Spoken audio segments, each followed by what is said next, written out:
Araw-araw tuwing Lunes hanggang Biyernes, alas 5 pa lang ng umaga, ay gising na ang 15 anyos na si Baste at abala na sa paghahanda ng kanyang kariton at pagluluto ng almusal. Pagsapit ng alas 6, ginigising na niya ang kanyang kapatid na si Burnok at ang kanyang lola Trinidad para sabay-sabay silang mag-almusal. Bago mag-alas 7, sabay silang umaalis ng kanyang kapatid. Inihahatid niya muna si Burnok sa eskwelahan nito bago siya tumuloy sa basurahan para mangalakal ng basura. Alis na po kami, Lola. Mag-iingat po kayo rito ah. Huwag niyo pong piliting kumilos kung hindi niyo po kaya. Sige, mag-iingat kayo mga apo ko. Ingatan mo yung kapatid mo ha. Abay, pagsabihan mo ng maigi at balita ko may mga kumukuha raw ng bata ngayon. Opo, La. Palagi ko naman pong sinasabi kay Burnok yun eh. Babay po, Lola. Sige mga apo, babay. Huwag makulit sa klase ha. Mag-aral ka na mabuti para naman masuklian mo ang paghihirap ng Kuya Basti mo. Opo, Lola. Gagalingan ko po para bibilan po ako ng laruan ni Kuya Baste. Di ba, Kuya? Oo na. Abay, mabuti naman kung ganon. Sige na. Lumakad na kayo at baka mahuli ka pa sa klase. Nang marinig ang sinabing yon ng kanyang lola, ay pinasakay na ni Baste si Burnok sa kariton at umalis na sila. Ilang minuto rin nilang binaybay ang kahabaan ng kalsada bago sila nakarating sa tapat ng eskwelahan ni Burnok. Binuhat niya ang kapatid para makababa mula sa kariton at ibinigay niya ang bag at baon nito. Hindi pinansin ni Baste ang ilang mga mata na nakatingin sa kanilang magkapatid. Hindi mahalaga sa kanya kung basura ang tingin sa kanya ng ibang tao. Ang importante, malinis ang trabaho niya kahit galing pa sa basura ang perang pinagkukuhanan nila ng hanap buhay. Burnok, daanan na lang kita ulit mamayang hapon ha. Huwag kang aalis hanggat hindi ako dumarating, okay? Hintayin mo ako. Sabay ulit tayong uuwi ha. Oo naman, Kuya. Basta yung pinangako mong laruan, ha? Oo naman, makakalimutan ko ba naman yun? Basta ipagdasal mo na makarami si Kuya para mabili ko yung laruan na gusto mo. O sige na, sige na. Pumasok ka na at baka mahuli ka pa. Hinintay muna niya na tuluyang mawala sa kanyang paningin ang kapatid na si Burnok bago siya umalis. Malapit nang mag-alas 9 nang makarating siya sa basurahan. Kagad siyang naging abala sa paghahanap ng mga bakal, plastik at bote na pwedeng ibenta. Nang makaramdam siya ng pagkalam ng kanyang sikmura, ay saka lang siya tumigil sa kanyang ginagawa para sandaling kumain. Pritong tuyo at sinangag na kanin ang baon niya ng araw na yon. Dahil kaunti ang baon na pagkain, wala pang kalahating minuto ay tapos na kagad siyang kumain. Binawi niya na lang sa pag-inom ng tubig ang natitirang gutom na kanyang nararamdaman. 5 minuto siyang nagpahinga bago muling sumabak sa init. Pagsapit ng alas 4, nilisan na niya ang basurahan at pumunta naman siya sa junk shop para dun ibenta ang kanyang mga nakuwang bote at plastik. Nang mahawakan ang perang bunga ng maghapon niyang pangangalakal, ay nagtungo naman siya sa palengke para bumili ng ulam at bigas. Saktong alas 5, tinatahak na ni Baste ang daan papunta sa eskwelahan ni Burnok. Bagamat pagod at masakit ang buong katawan, masaya pa rin siya dahil hindi lang pagkain ang kanyang nabili. Nakabili rin siya ng laruan para sa kanyang kapatid. Naabutan niyang hinihintay na siya ni Burnok. Pagdating niya sa tapat ng tarangkaan ng eskwelahan na pinapasukan nito, katulad ng inaasahan, biglang umaliwalas ang mukha ng kanyang kapatid matapos makita ang sasakyang laruan na binili niya. Uy, ayos! Maraming salamat, Kuya Baste! Yay! May laruan na ako! Higit na masaya si Baste kaysa kay Burnok. Masaya siya na kahit papaano ay nabibilan niya ang kapatid ng mga bagay na minsan niya ring pinangarap na magkaroon nung bata pa siya. Walang anuman yun, Burnok. Basta kaya ni Kuya, walang problema. Basta promise mo ha, mag-aaral kang mabuti ha. Kasi yan ang magiging daan para magkaroon ka ng magandang kinabukasan balang araw. Kaya hanggat kaya ni Kuya, pag-aaralin kita. Opo, kuya. Promise. Mag-aaral po ako ng mabuti para po magkaroon na po tayo ng malaking bahay. Tapos, totoong sasakyan na po ang bibilin ko. Hindi na po laruan. Ayos yan. Ang taas masyado ng pangarap mo. Pero para sa akin, basta makapagtapos ka lang, masaya na ako, Burnok. Libre naman po ang mangarap, kuya. Kaya tinataasan ko na po. Sa bagay, tama ka. Ako rin naman eh. Pangarap ko magkaroon tayo ng magandang bahay para makaalis na tayo sa ilalim ng tulay. Natatakot na kasi ako eh. Baka bigla na lang gumuho ang tulay at mabagsakan tayo. At isa pa, sa tingin ko, kaya hindi bumubuti ang kalusugan ni Lolay dahil marumi ang paligid at mabaho ang hangin na nalalanghap niya. At ikaw rin, hindi ka dapat nakatira sa ganung kapaligiran. Ayos lang naman sa akin yung kuya. Ang mahalaga, kasama ko kayong dalawa ni Lola. Yung sinasabi ko sa'yo ha, huwag mong sayangin yung pagkakataon na makapag-aral. Opo, kuya. Hindi na muling nagsalita pa si Baste. Sa halip, nilapitan niya si Burnok at isinakay na sa karton. Habang nasa daan pa uwi, napahinto si Baste nang makita niya ang isang matandang pulubi na pinagtitripan ng 2 binatilyo na sa hula niya ay kasing edad niya lang. Pinagpasapasahan ng mga ito ang pagkain ng kawawang matanda. Kuya Baste, kawawa naman po yung matanda oh. Tulungan po natin. Mga loko to ha. Humawa ka na maigpit, Burnok. Pagkasabi nun, ay tinulak niya palapit sa direksyon ng mga ito ang kanyang karton at binangga mula sa likuran ang isa sa 2 binatilyo. Nawalan ito ng balanse at natumba, subalit kagad din namang tumayo at tinignan siya ng masama. Lumapit ito sa kanya at akmang bibigwasan siya ng suntok. Subalit bago pa man yun tumama sa kanyang muka, ay nasangga niya na yon gamit ang kaliwa niyang braso. Gamit naman ang kanan niyang kamao, nagpakawala siya ng isang suntok. Dahil hindi nito inaasahan na ganun siya kabilis magbibitaw ng atake, hindi nito yun naiwasan at sumakto sa kaliwa nitong pisngi ang kanyang kamao. Sa lakas ng binitiwan niyang suntok, natumba ang lalaki. Sige pa, kuya! Yan! Sige, suntukin mo pa, kuya! Lalapitan sana ni Baste ang binatilyo para tulungan tumayo. Subalit bago pa man siya makalapit ay nakatayo na ang binatilyo at sisiway-siway na tumakbo palayo. Kagad din namang sumunod ang isa pang kasama ng lalaki. "Bumalik kayo rito! Mga duwag pala kayo eh! Sa mahihina lang kayo matapang!" Sigaw ni Baste habang sinusundan ng tingin ang 2 binatilyo. Nang mawala sa paningin niya ang 2, ay sa kanya lang binalingan ang matandang pulubi. Dinampot niya ang pagkain nito at iniabot yon sa matanda. Tatang, saan po kayo umuwi? Sakay na po kayo. Ihatid ko na po kayo." Salamat. Ngunit wala akong bahay, Tutoy. Sa kalsada lang ako nakatira. Salamat nga pala. Tinulungan mo ko. Habang nagsasalita, ay paubo-ubo pa ang matanda. Bagaman naaawa, walang nagawa si Baste. Katulad nito, mahirap din ang buhay nila. Ang kaibahan lang nila, malakas pa ang katawan niya para maghanap ng pera. Samantalang ang matanda ay uugod-ugod na at halatado pang may sakit. Ganun po ba?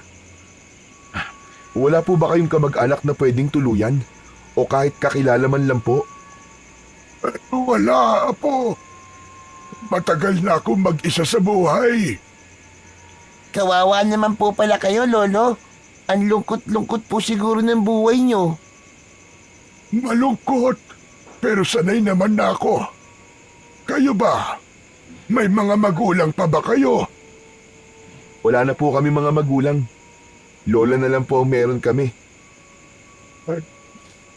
Saan kayo pupunta niyan? Magkagabi na. Saan ba kayo nakatira? Pauwi na po kami, Tatang. Diyan lang po kami nakatira sa ilalim po ng tulay. Bago lang po ba kayo rito sa lugar namin? Kasi po, parang ngayon ko lang po kayo nakita rito. Tutoy. Bago lang ako rito. Kanina lang ako napadpad. Galing ako sa ibang barangay. Dito ako dinala ng mga pako habang ako'y naglalakad. Kaya po pala. Sige po, mauna na po kami, Tatang. Baka hinihintay na po kami ng lola namin eh. Sige na. Maraming salamat ulit sa tulong mo. Napakabait niyong bata. Ang swerte ng lola niyo sa inyo. Walang anuman po. Kahit naman po siguro sino, ganun din po ang gagawin. Nagkataon lang po na ako po ang nakakita sa inyo. Mali ka, Tutoy. Ikaw lang ang bukod tanging tumulong. Kaya maraming salamat. Mag-iingat kayo. Hindi na muling umimik si Baste. Tumango lang siya bilang pagtugon sa sinabing yun ng matandang pulubi. Nang malampasan na nila ang matanda, hindi niya maiwasang ikumpara ang kanilang sitwasyon sa pulubi na kanilang nakita. Sa kabila ng isang kahid at isang tuka nilang pamumuhay, hindi hamak na mas maswerte pa rin talaga ang kanilang buhay. Kawawa naman po si Lolo, di ba kuya? Oo nga, Burnok. Alam mo, kung mayaman lang talaga ako, tutulungan ko ang mga katulad niya. Hindi ako papayag na merong mga taong titira sa kalsada. Ang kaso kuya, mahirap lang din tayo eh. Yun na nga eh. Kaya kahit gusto kong tumulong, wala akong magagawa. Kasi salat din tayo. Ayos lang yun, Kuya Baste. Maiintindihan naman siguro tayo ni Lolo. Kaya nga, di bale, ipagdasal na lang natin siya mamaya. Ayos ba yon? Ayos na ayos, Kuya Baste. Palagi ko siyang isasama sa mga dasal ko simula ngayon. Mabuti yan. Ako ba, Burnok? Palagi ba akong kasali sa mga dasal mo? Aba, oo naman kuya.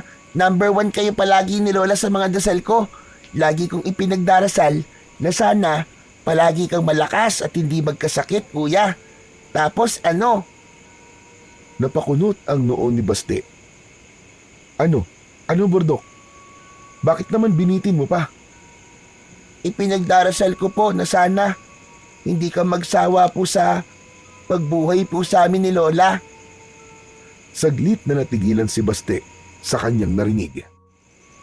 Pambihira ka naman, Burnok, oo. Bakit naman ako magsasawa? Alam ko kasi na sobrang pagod ka na palagi sa paghahanap mo ng pera eh. Alam kong nahihirapan ka na, Kuya Baste. Oo, napapagod ako at nahihirapan. Pero ni minsan, hindi pumasok sa isip ko magsawa, Burnok. Nawawala naman ang pagod ko kapag nakikita kong nakakakain kayo ni Lole. Kaya hindi mo kailangan mag-alala ha. Hindi magsasawa si Kuya na magtrabaho para sa inyo ni Lola. Okay? Maraming salamat, Kuya Baste ah. Napakaswerte ko dahil may kuya akong katulad mo. Ikaw talaga.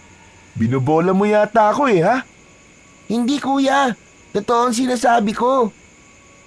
Inabot ni Baste ang ulo ng kanyang kapatid at ginulo ang buhok nito. Ganun ba? O sige, sabi mo eh. Dahil nalibang sa kanilang pag-uusap, namalaya na lang ni Baste na nakarating na sila sa tapat ng kanilang barong-barong. Una niyang ibinaba si Burnok mula sa kariton bago niya isinunod ang binili niyang bigas at ulam. Pagpasok nila sa loob, naabutan nilang naghihintay ang kanilang lola. Kagad silang lumapit sa matanda at nagbigay galang. Kaawaan kayo ng Diyos, mga apo ko. Bakit pala ngayon lang kayo?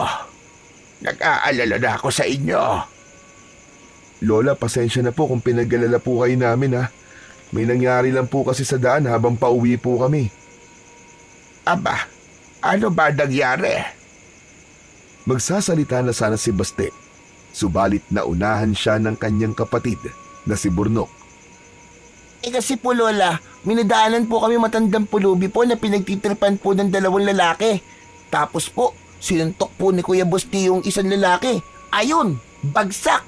Ang galing pong sumuntok ni Kuya para po siya si Pacquiao. Baste, iho.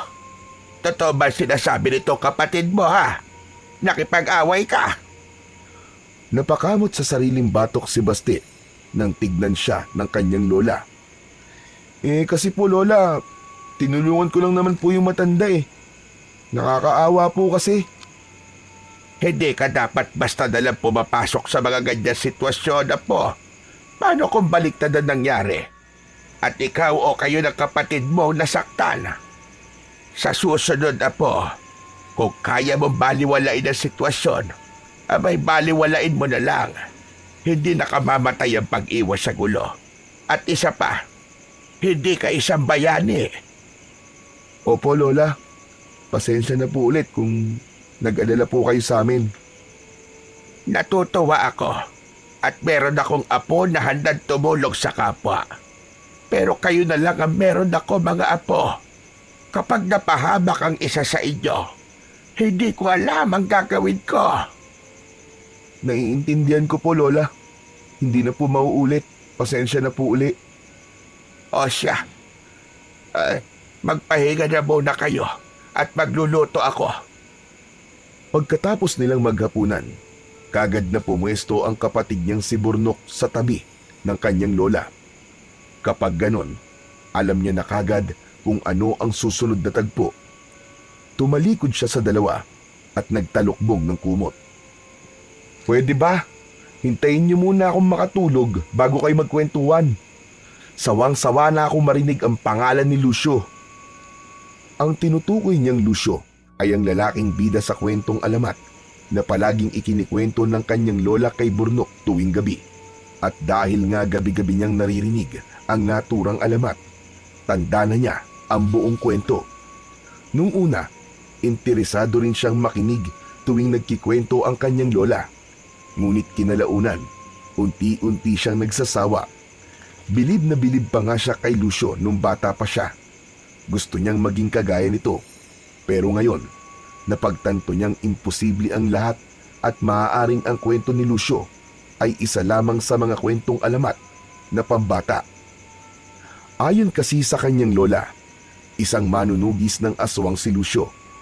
40 taon na ang nakararaan. Nagtataglay umano ang lalaki ng kakaibang lakas at galing sa pakikipaglaban, kung kaya't kinatatakutan ito ng maraming mga aswang.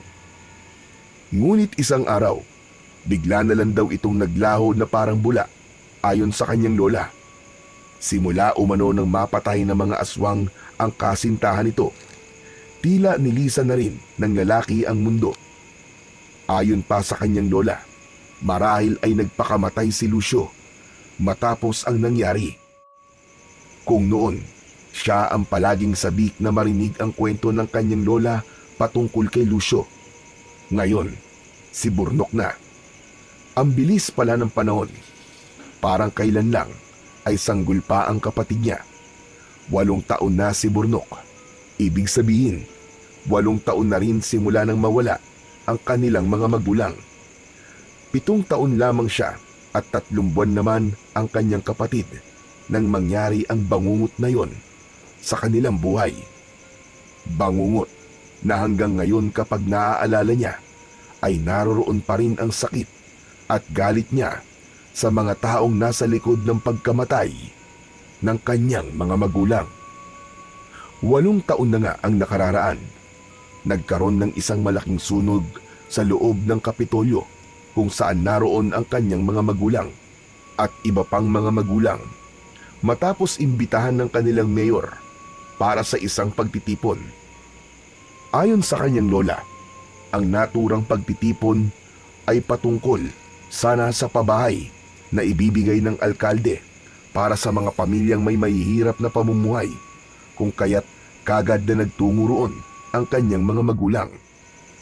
Subalit sa halip na magandang balita ang dumating sa kanila, kabaligtaran ang nangyari dahil iniuwing sunog na bangkay ang kanyang mga magulang kasama ang ilan pang nagtungo sa nasabing pagtitipon. Ang pangyayaring yon ay hindi lang tumatak sa kasaysayan ng lugar, kung hindi pati na rin sa kanyang isipan. May mga nagsasabi na aksidente ang nangyari. Subalit meron din namang nagsasabi na marahil ay kagagawan ng kalabang politiko ng alkalde ang nasa likod ng lahat. Bakit natahimik ka bigla, Kuya Baste? Nakikinig ka ba sa kwento ni Lola o tulog ka na? Bumangon si Baste sa pagkakahiga at tinignan ang kapatid. Matulog ka na. May pasok ka pa bukas ah. O sige na, Burnok. Matulog ka na, apo. Lola, may tanong lang po ako. Bakit po hindi iniligtas ni Lucio ang babaeng mahal niya? Namatay po ba yung babae? Hindi siya iniligtas ni Lucio dahil yun ang gusto ng babae, apo. Sinabi niya kay Lucio na huwag siya nitong iligtas. Ng mga oras kasi na yon, kailangan mamili ni Lucio kung sino ang ililigtas niya. Kung ang mga tao ba o ang babaeng mahal niya. Kung si Lucio ang masusunod, mas gusto niyang iligtas ang babaeng iniibig. Subalit sinabi nito sa kanya na hindi siya nito mapapatawad sa oras na siya ang piliin nitong iligtas. Hala, bakit ganun po? Namatay po ba yung babae, Lola? Marahil po, ay sa tingin ko, yun ang paniniwala ni Lucio kung kaya't simula nun ay bigla siyang naglaho na parang bula. Sa tingin mo po ba patay na po si Lucio, Lola? Hindi ko masabi, apo. Pero yun ang pinaniniwalaan ng karamihan. Marahil daw nagpakabatay na rin si Lucio. Ang lungkot po pala ng buhay ni Lucio, Lola. Humikab si Burnok at nahiga sa tabi ni Baste. Inaantok na po ako. Good night, Kuya Baste. Good night po, Lola. Good night, makulit na Burnok. Makalipas ang ilang sandali, tulog na ang kanyang kapatid. Subalit siya ay nananatiling gising at pabiling-biling sa higaan. Nang mga oras na yon, ay gising pa rin pala ang kanyang lola. Hindi ka yata makatulog, apo. May problema ba? Wala po, Lola. Bigla ko lang po kasing naalala ang nangyari kina nanay at tatay. Kalibutan mo na nangyari, apo. Abay, napakatagal ng panahon nun. Hindi ko po yata makakalimutan yun, Lola. Ang pangyayaring yun, ang isa sa pinakamasakit na nangyari po sa buhay ko. Hanggang ngayon nga po, hindi ko pa rin matanggap na wala na sila. Ako din naman, Baste. May mga pagkakataon na sumasagi pa rin sa isip ko nangyari. Minsan nga napapanaginipan ko pa sila na humihingi ng tulong. Marahil, hindi pa rin matahimik ang kanilang mga kaluluwa. Sana po dumalaw din po sila sa panaginip ko, Lola. Kahit sa panaginip lang. Gusto ko lang po ulit silang makita at makasama. Miss na miss ko na po sila. Nilapitan siya ng kanyang lola at niyakap. Alam kong mahirap, pero sana tanggapin mo na rin sa puso mo na wala na sila, apo. Hindi na muling nagsalita si Baste. Sa halip, sinariwa niya sa kanyang isip ang masasayang alaala nila ng kanyang mga magulang noong nabubuhay pa ang mga ito, hanggang sa hindi niya namalayan na tuluyan na pala siyang hinila ng antok. Kinabukasan, maaga ulit na nagising si Baste para gawin ang araw-araw niyang gawain. Sabay ulit silang umalis ni Burnok at ilang beses niya itong binilin bago niya iniwan. Ilang metro na ang kanyang layo mula sa eskwelahan nito Nang mapansin niya na nakalimutan niya palang ibigay sa kapatid ang baon nito, agad naman siyang tumakbo pabalik para ibigay ang baon ng kanyang kapatid. Tila naman napagtanto rin ng kanyang kapatid na wala itong baon. Nakita niya ang kanyang kuya na tumatakbo pabalik at sasalubungin niya sana. Naging mabilis naman ang mga sumunod na pangyayari. Bago pa man siya tuluyang makalapit sa kanyang kapatid para ibigay ang baon nito, ay isang kulay itim na van ang huminto sa tapat nito at mula roon ay dalawang lalaki na pawang nakasuot ng bonnet ang lumabas at biglang dinampot ang kanyang kapatid. Ay! Bitiwan niyo ang kapatid ko! Mga hayop kayo! Tinignan lang siya ng dalawang lalaki at pagkatapos ay sumakay na sa sasakyan, bitbit ang kanyang kapatid. Hinabol niya ang sasakyan hanggat kaya niya, ngunit sa huli ay nangihina at tinihingal siyang napahinto. Pakiramdam niya ng mga sandaling yon ay kakapusin na siya ng hininga dahil sa sobrang pagod. Sari-saring emosyon ang lumukob sa kanya. Sa huli, natagpuan ni Baste ang kanyang sarili na nasa himpilan ng mga pulis at humihingi ng tulong.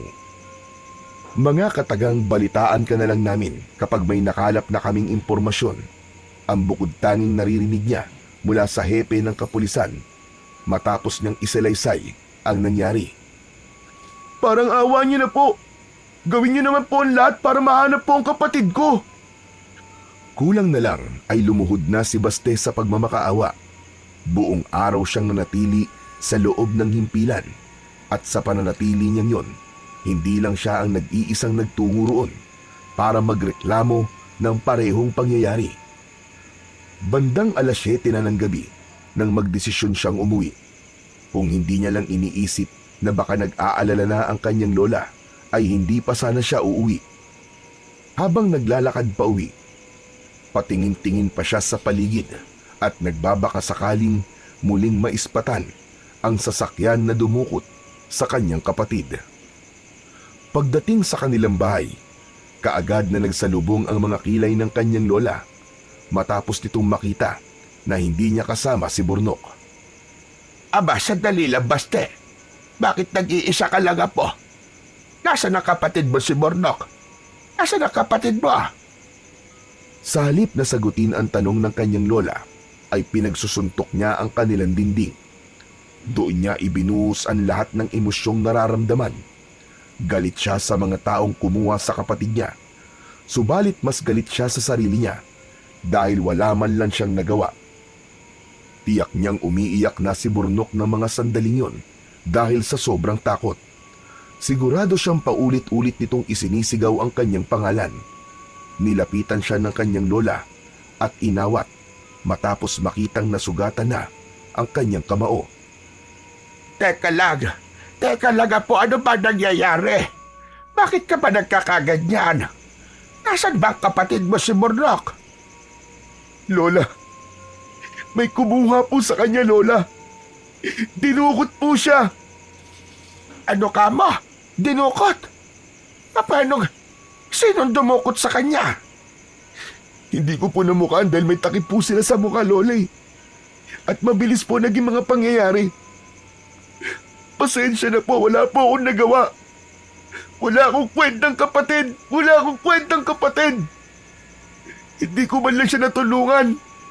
Hindi ko man lang natulungan si Burnok, Lola.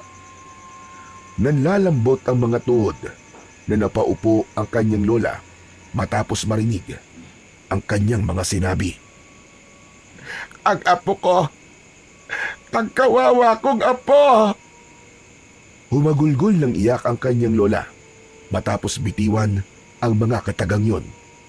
Nilapitan niya ang matanda at niyakap para pakalmahin. Huwag po kayong mag-alala, Lola. Hindi po ako titigil hanggat hindi na ibabalik sa atin si Burnok. Paano kung hindi na natin siya makita ulit, Baste? Paano kung bangkay na lang natin siyang mahanap katulad ng iba pang mga batang nawawala? Naikuyom ni Baste ang kanyang mga kamao dahil sa narinig. Hindi niya mapapatawad ang sarili niya at ang mga taong dumukot sa kanyang kapatid sa oras na may masamang mangyari kay Burnok. Hindi po ako papayag na mangyari yun, Lola. Hindi ako makakapayag. Alam ni Baste na wala siyang kakayahan para pigilan ang kung anuman ang susunod na mga mangyayari. Subalit ayaw niyang panghinaan ng loob. Ang mabuti pa, Lola, babalik po ulit ako ngayon sa impilan ng mga pulis para alamin po kung may bago na po silang impormasyon. Lola, bukas po ng umaga, pupunta ako kay Kapitan para humingi ng tulong sa paghanap kay Burnok. Kapi na, Apo. Baka mapano ka pa sa daan. Bukas ka na lang bumalik sa impilan. Hindi po maaari, Lola. Ayoko po manatili lang dito sa bahay at maghintay sa masamang balita. At isa pa po, hindi rin naman po ako makakatulog dahil sa nangyaring yun. Babalik na lang po ako dito bukas ng umaga. Hindi na hinintay ni Baste na muling tumutol pa ang kanyang lola. Tumayo na siya at lumabas ng kanilang barong-barong. Makalipas ang halos kalahating oras na paglalakad, muli siyang nakabalik sa impilan ng pulisya. Kaagad siyang nagtanong kung may impormasyon na ba sila kung nasaan na ang kanyang kapatid. At ayon sa nakausap niyang pulis, ay ginagawa na raw umano ng mga ito ang lahat ng kanilang makakaya. Bagamat nakaramdam ng galit dahil sa walang kasiguraduhan na sagot ng lalaking pulis, pinili pa rin niyang maging kalmado. Buong magdamag, nananatiling gising si Baste at hindi alintana ang pagod at puyat na nararamdaman. Maya't maya siya kung magtanong sa mga naroong pulis, subalit paulit-ulit na sagot din ang natatanggap niya. Nang magliwanag na ang paligid, saglit niyang nilisan ang himpilan upang magtungo naman sa bahay ng kanilang kapitan. Kilalang mabait na tao ang kapitan ng kanilang lugar, kaya inaasahan niya na mabibigyan siya nito ng tulong. Magandang araw po, Kapitan. Hihingi po sana ako ng tulong. May dumukot po kasi sa kapatid ko kahapon.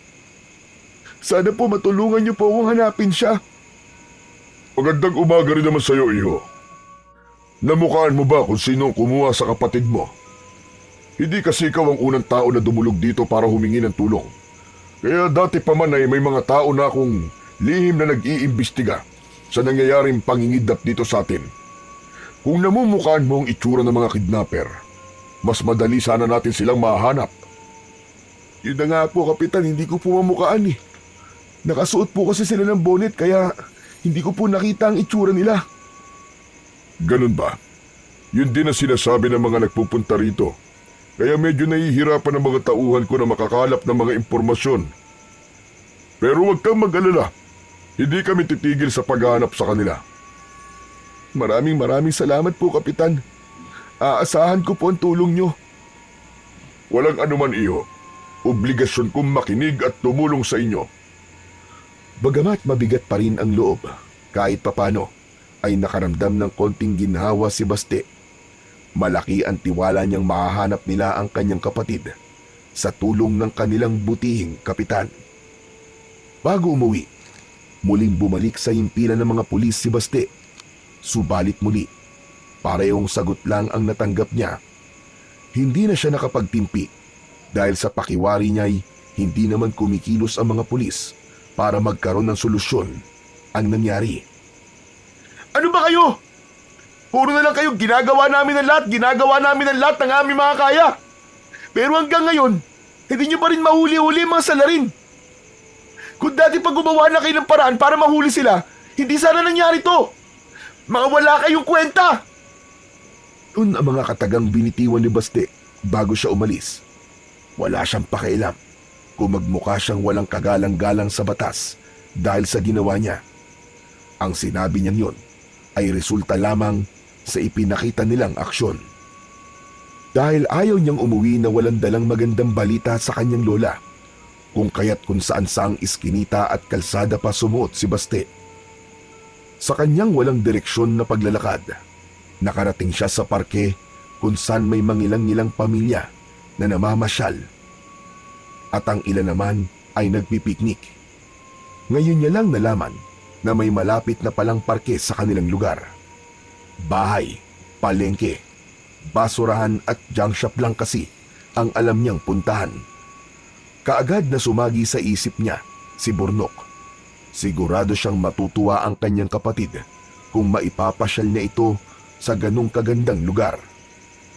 Nang maalala ang kapatid, bumalik sa isip niya ang dahilan kung bakit siya dinala roon ng kanyang mga paa. Sa pagmamasid sa paligid, napukaw ang atensyon ni Baste sa isang lalaki na nakasandal sa isang puno. Maya-maya pa ay nakita niya itong naglabas ng candy at inaalok nun ang isang bata. Nang lumapit ang bata, napansin niyang may kung ano pang sinabi ang lalaki at makalipas lamang ang ilang segundo ay humawak naman ang bata rito at sumama. Walang inaksayang minuto si Baste, kagad niyang sinundan ang dalawa. Binilisan niya ang pagtakbo nang makita niyang papalayo na ang dalawa. Tinalunan niya ang lalaki mula sa likuran at sabay silang bumagsak.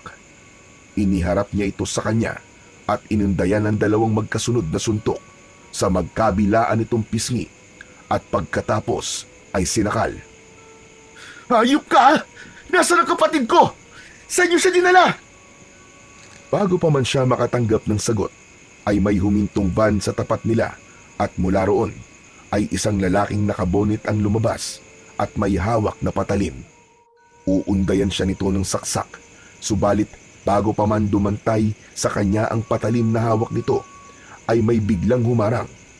Nagulat si Baste nang makita ang matandang pulubi na minsan niya nang tinulungan. Ang matanda ang sumalo ng saksak na dapat ay para sa kanya. Lolo!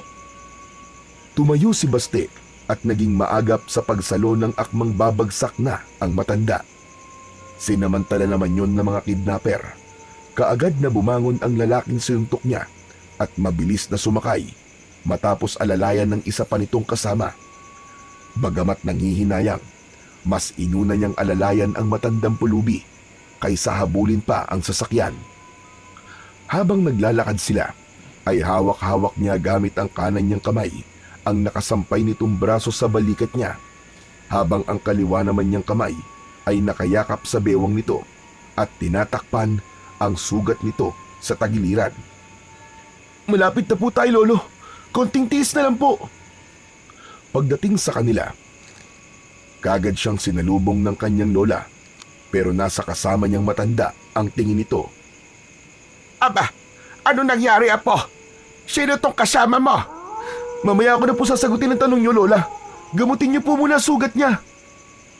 Dumiretso si Baste sa silid nilang tatlo at inihiga ang matanda sa papag na kawayan. Hinawi niya ang mahaba at puti nitong buhok na tumatabing sa mukha nito bago siya tumayo. Nang lingunin niya ang kanyang lola, ay nakita niya ang pagkabigla sa mukha nito habang nakatingin sa mukha ng matandang pulubi. Bakit po, Lola? Ha? Wala naman, Apo. Nagulat lang ako at nagdala ka ng hindi mo kilala rito sa bahay. Ano pa ang nangyari? Bakit siya may sugat? Lumapit sa matanda ang kanyang lola at sinimulang linisin ang sugat nito. Nakaikwentro ko po kasi kanina yung nangunguha po ng mga bata, Lola. Ako ang dapat na masasaksak, pero bigla po siya sumulpot at tumarang. Aba, ano nangyari, Apo? Nalaman mo ba kung saan nila dinala ang kapatid mo? Nahuli ba sila? Sunod-sunod na umiling si Baste.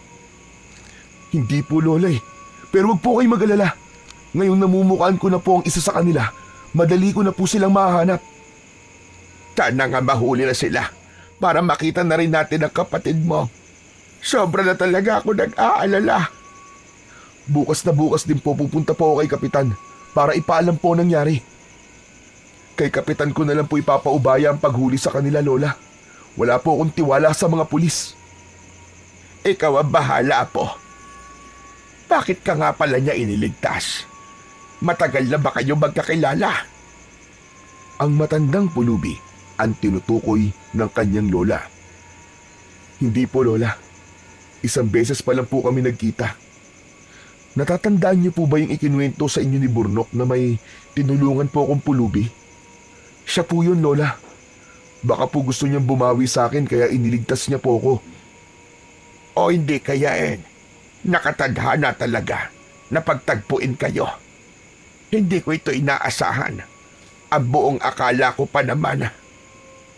Huminto sa pagsasalita ang kanyang lola at tinitigan ang matanda. Napakunot ang noo ni Baste dahil sa kanyang narinig. Ano pong ibig sabihin niyo, Lola? Saka ko na sasabihin na po. Magpahinga ka na muna. Alam kong pagod at puyat ka. Bagamat nagtataka, hindi na muling nagsalita pa si Baste. Lumabas siya sa kanilang silid na nahiga sa upuang kahoy na ginawa niya. Dala ng pagod, kaagad siyang dinalaw ng antok. Inabukasan, maaga siyang nagising at umalis sa kanilang bahay. Nagpunta siya sa bahay ni Kapitan para ipaalam ang nangyari kagabi. May ipinatawag na tao si Kapitan matapos niyang sabihin na namumukaan niya ang itsura ng kidnapper na nakainkwentro niya. Habang isinasalaysay niya ang bawat detalye ng mukha nito, ay iginuguhit naman yon ng lalaki. Pagkatapos iguhit, iniharap sa kanya ni Kapitan ang resulta. Ito ba ang mukha ng lalaking nakita mo kahapon? Sunod-sunod siyang tumango matapos niyang makita na kuwang-kuwa nga ng nasa drawing ang itsura ng lalaking nakainkwentro niya. Siya nga po yung Kapitan. Kung ganon, ngayong araw din mismo ipapakalat ko sa lugar natin ang mukha ng lalaking ito. Maglalagay na rin ako ng pabuya para marami ang magka-interes na hanapin siya. Ipagbibigay alam ko na rin kay Hepe. Naku, maraming salamat po, Kapitan. Salamat po talaga. Wala yun. Teka, ano nga pala ang pangalan mo? Basti po, Kapitan. Alam mo, Baste, hanga ako sa determinasyon mo na mahanap ang kapatid mo. Nakikita ko sa iyo ang sarili ko. Takot na takot din ako nung nawala sa akin ang mga mahalagang tao sa buhay ko. Siya na lang po kasi ang meron ako, Kapitan. Wala na po kami mga magulang eh. Kasama po sila sa nasawi nung nagkaroon po ng sunog sa Kapitolyo. 8 taong gulang pa lamang po ako nun. Ikinalulungkot ko. Ang aga mo palang naulila sa mga magulang. Pareho tayo.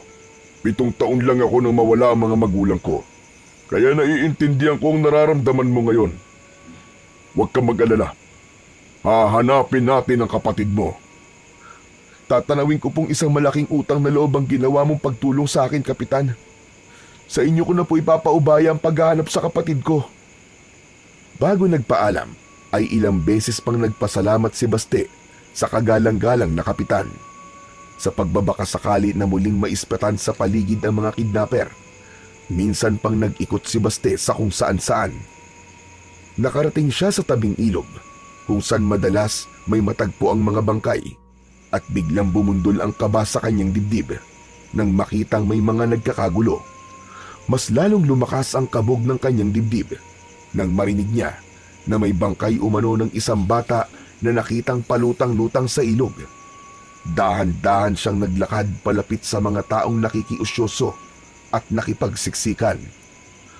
Bang papalapit ay paulit-ulit siyang nagdarasal na sana mali ang tumatakbo sa kanyang isip. Nang may marinig siyang hagulgol ng isang babae at sumigaw ng anak, ay biglang gumaan ang kanyang pakiramdam. Gayunpaman, nakaramdam pa rin siya ng awa para sa bata at sa nanay ng biktima. Kalunos-lunos ang itsura ng nasabing bangkay at halos hindi niya na yun magawang tignan ng matagal. Sobrang hindi makatarungan ang ginawa nila sa bata. Wakwak ang dibdib nito at kinuha ang puso. Biglang nanghina ang mga tuhod ni Baste dahil sa isiping posibleng ganun din ang kahantungan ng kanyang kapatid. Hanggang makauwi si Baste ay laman pa rin ng kanyang isipan ang nakitang bangkay. Matagal niya nang nababalitaan ang tungkol sa mga batang kinikidnap at natatagpo ang patay. Subalit ngayon lang niya nalaman na ganun pala kabrutal. Aba, Baste, bakit parang pinagsakluban ng langit at lupa ang mukha mo, apo? May balita na ba kay Burnok? Wala pa rin po, Lola, pero kumikilos na po si Kapitan para mapadali na po ang paghahanap. Abay, magandang balita yan. Lalo na't kilalang tao si Kapitan at maraming koneksyon. Oo nga po eh. Kaya nga po, sobra po ako nagpapasalamat sa kanya. Kung nagkausap na pala kay ni Kapitan tungkol sa paghahanap kay Burnok, abay bakit ka malungkot, Apo? Lola, may natagpuan na naman po kasing bangkay ng isang bata sa tabing ilog. Natakot pa nga po ako nung una, Lola dahil akala ko nga po si Burnok na. Grabe, Lola. Tinanggalan nila ng puso yung bata.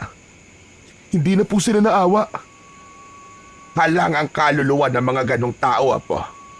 Walang ibang mahalaga sa kanila, kundi ang kumita ng salapi. Totoo po ba talaga na ibinibenta nila ang lamang loob na nakukuha nila sa mga bata? Napakasama po nila. Para silang mga demonyo. Pumapatay sila ng mga walang kalaban-laban para lang sa salapi. Tama ka, Apo. Kaya mahirap puksain ang ganyang krimen. Malaki kasi ang posibilidad na mga kilalang personalidad din ang utak ng sindikato niyan. Kasangkapan lamang nila yung mga nangingidnap. Natatakot po ako, Lola. Paano kung mamaya o bukas bigla na lang nating mabalitaan na wala na nga si Burnok? Huwag kang panghinaan ng loob, Apo.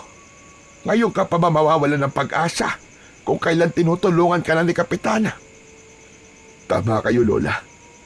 Hindi dapat ako mawalan ng pag-asa. Hindi ko dapat biguin si Burnok. Alam kong hinihintay niya ako na iligtas siya sa bangungot na pinagdaraanan niya ngayon. Dapat makabalik siya sa atin kagad, Apo. Hindi natin hawak ang posibleng mangyari sa kanya sa mga susunod na araw. Kumusta po pala si Lolo? Kumusta po ang sugat niya? Sinadyang baguhin ni Baste ang kanilang usapan dahil masyado na siyang nagiging emosyonal. Ayos na ang lagay niya, Apo. Nawalan lang siya ng malay kagabi habang tinatahi ko ang sugat niya. Nagkamalay na po ba siya ulit? Oo, Apo. Pero sinabihan ko siya magpahinga na muna. Huwag mong pilitin bumangon at baka matanggal ang tahi niya. Teka, Apo. Hindi ka pa kumakain simula kahapon. Baka naman mapabayaan mo na ang katawan mo niyan. Kumain ka na muna, Apo.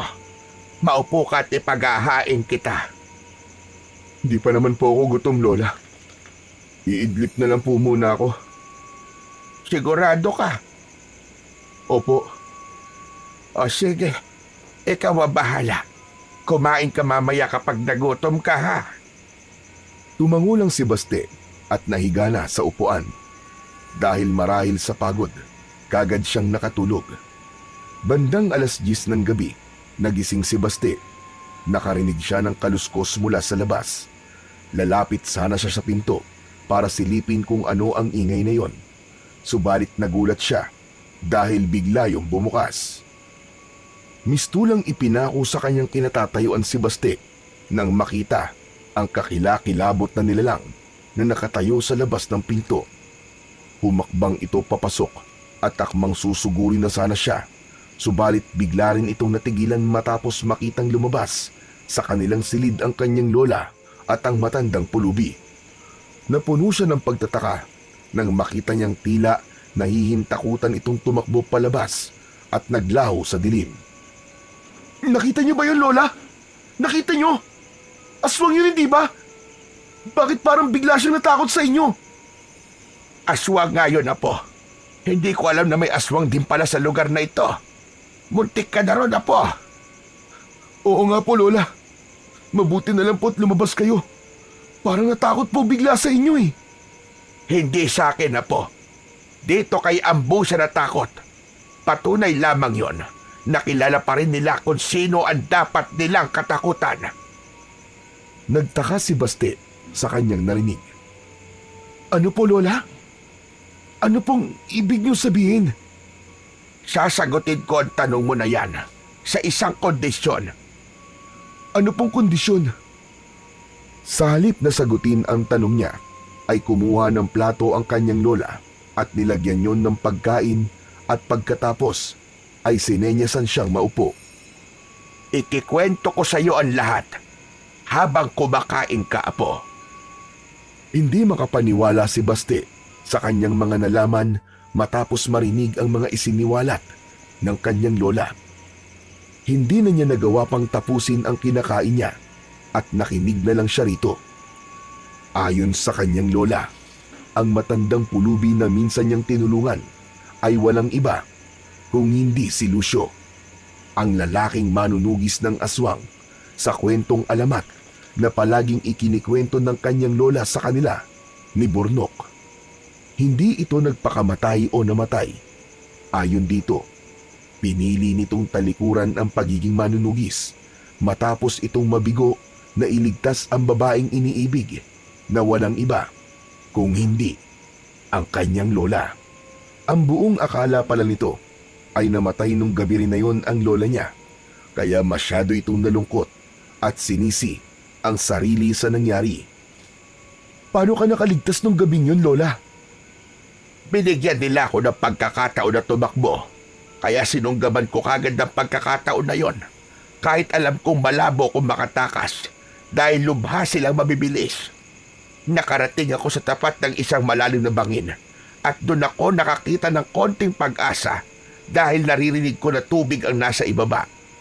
Tumalon ako, bumagsak sa tubig at tinangay ako ng agos hanggang sa nawalan ng malay. May nakakita sa akin sa gilid ng isang batis at tinulungan ako. Ang hirap po pala ng mga pinagdaanan niyo para makaligtas, lola. Tama ka, apo. At habang nagpapagaling, nakarating sa akin ang balitang bigla na lang naglaho ang lolo mo. Ang akala ko wala na siya. Kaya naman, labis kong dinamdam yon. Nang malaman ko naman na buntis ako sa tatay mo noon, doon lang ulit ako nagkaroon ng ganang mabuhay. Ibig sabihin, tatang, totoo pala talagang lolo kita. Kaya po pala ang gaan-gaan ng loob ko po sa inyo nung araw na tinulungan kita. Hindi ako makapaniwala sa mga nangyari. Ang buong akala ko, mag-isa na lang ako sa buhay. Hindi ko inaasahan na buhay pa pala ang lola mo at may bonus pang mababait na apo. Hindi rin po ako makapaniwala. Parang ang hirap po paniwalaan na lolo ko po si Lucio. Kaya po pala natakot yung aswang kanina nang makita kayo. Marahil ay isa siya sa mga nakainkwentro ko na noon. Mukhang may edad na ang isang yun. Ito po ang unang beses na merong aswang na napadpad dito. Wala rin naman po kami nababalitaan na merong paghalagalang aswang o nababalitaang may nabibiktima. Nakapagtataka nga kung bakit may biglang nagpakitang aswang. Ano kaya ang ibig sabihin nun? Sigurado ko naligaw lang yun at dito napadpad. Nagkataong ito ang bahay na pinakamadaling mapasok at nasa tagong lugar pa. Kaya marahil dito siya nagtungo. Huwag kang mag-isip ng kung ano-ano, Trinidad. Pero ang mahalaga hindi po siya nagtagumpay na makapambiktima. Kaya siguradong maghahanap po siya ng bagong biktima, Lolo. Lolo, kailangan po natin siyang pigilan. Matagal na akong huminto sa ganyan na po. At isa pa, matanda na ako. Hindi na ganun kaliksi at kalakas ang aking pangangatawan. Ganun po ba? Kung ganun, ipagbibigay alam ko na lang po kay Kapitan para sila na po ang bahalang maghanap. Magandang ideya yung naisip mo. Palagi mo nababanggit yan si Kapitan. Ay, mukhang mabuti siyang tao. Base na rin sa mga naririnig ko mula sa iyo. Opo, siya po ang tumutulong sa akin para mahanap ko po si Burnok. Nakikita raw po niya ang sarili niya sa akin kaya gusto niya po akong tulungan. Mabuti naman at mabuting tao ang kapitan niyo dito. At hindi katulad ng iba na walang pakialam sa mga tao sa paligid. Sandali lang. Gusto mo bang sabahan kita bukas? Kayo po ang bahala. Magaling na po ba ang sugat niyo? Malayo-layo po kasi ang lalakarin natin Baka mabinat po kayo. Ayos lang ako, apo. Malayo naman sa bituka to sugat ko. Wala ito kumpara sa mga sugat na natatamo ko noon. Gusto mo makita? Aba, sige po, Lolo. Tumayo ang kanyang lolo at iniangat ang suot na damit pang itaas. Napaawang ang mga labi ni Baste nang tumambad sa kanyang paningin ang mga peklat sa iba't ibang bahagi ng katawan nito, sa dibdib, sa tiyan, sa tagiliran, at meron din sa likod. Grabe! Ang dami po! At ang lalaki pa! Aswang po ba may gawa ng mga yan? Ibinaba muna ng kanyang lolo Ambo ang damit nito bago sumagot. Tama ka, Apo. Alam mo ba, tuwing uuwi akong sugatan, palagi akong pinapagalitan ng lola mo. Sinasabi niya sa akin na tumigil na ako sa ginagawa ko dahil baka daw isang araw ay malamig na bangkay na akong uuwi sa kanya. Pero ni minsan na hindi ko siya pinakinggan hanggang sa pati siya ay nadamay. Naiintindihan ko po si Lola. Kahit po siguro ko ganun din po ang sasabihin ko. Lalo na kung nakikita ko po nasasaktan na kayo. Teka, bakit niyo po ba ginustong maging manunugis ng mga aswang, Lolo? Dahil yun ang nakatadhana para sa akin na po. Ang tatay ng tatay ko, ang kauna-unahang manunugis. Sumunod ang tatay ko at ipinasa naman sa akin. Ah, ganun po pala. Sayang at wala po si Burnok. Gustong-gusto niya pong makinig sa mga ganitong kwento eh. Biglang nalungkot si Baste nang maalala ang kanyang kapatid na si Burnok. Tila naramdaman naman yun ng kanyang lolo dahil tinapik siya nito sa balikat. Huwag kang mag-alala, Apo. Mahanap din natin si Burnok.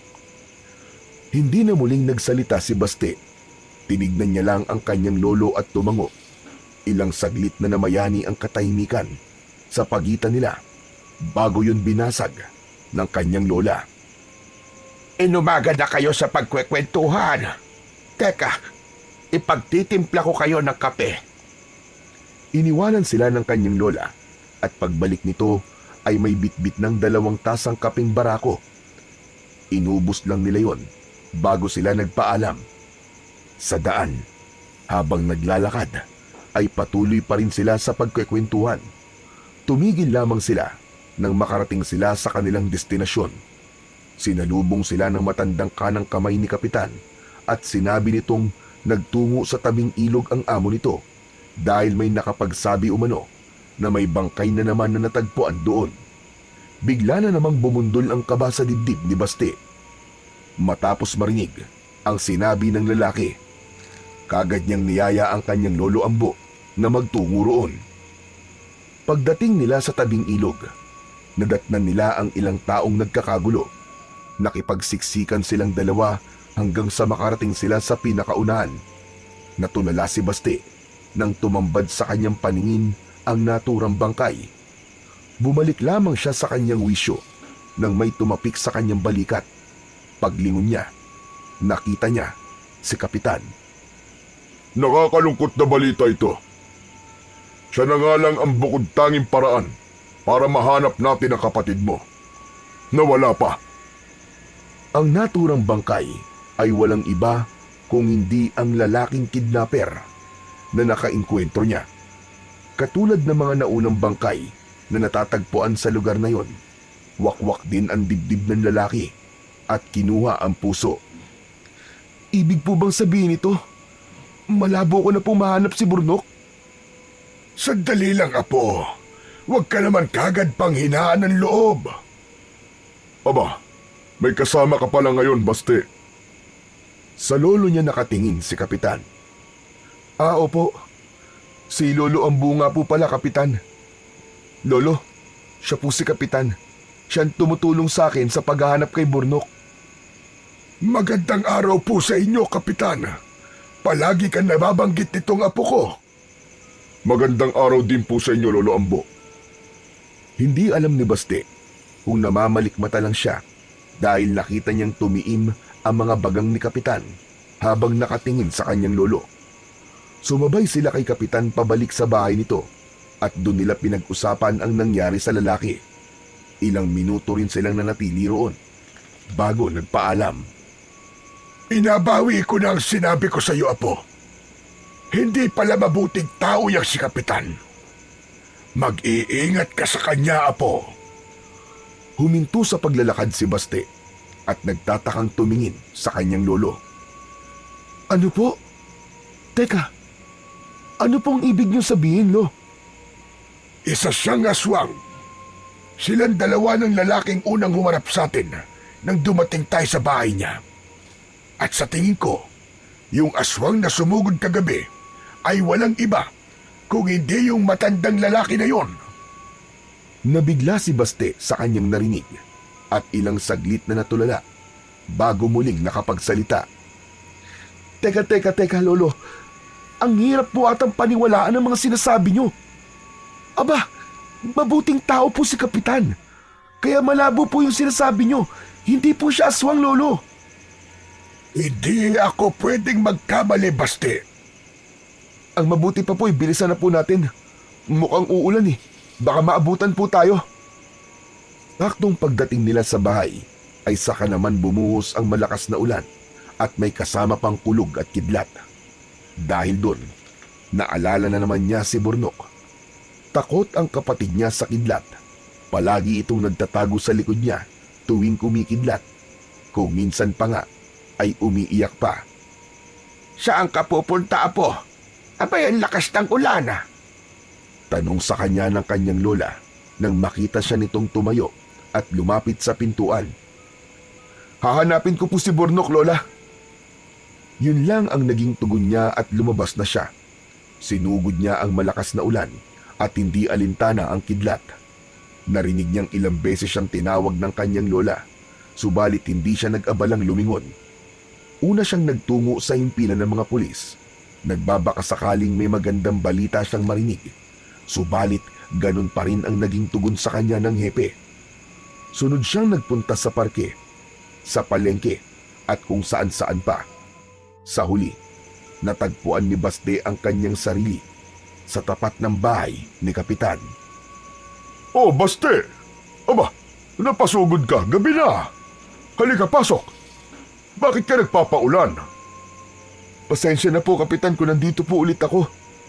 Hindi po ba may mga tao kayo na naghahanap po kay Burnok? Gusto ko po sanang tumulong sa kanila sa paghahanap. Hindi nakaligtas sa mga mata ni Baste na tila natigilan ang Kapitan sa sinabi niyang yon. Saglit na namayani sa kanila ang katahimikan bago siya nito sagutin. Sige. Kung yan ang gusto mo. Maraming salamat po, Kapitan. Sige po, aalis na po ako. Babalik na lang po ako ulit bukas.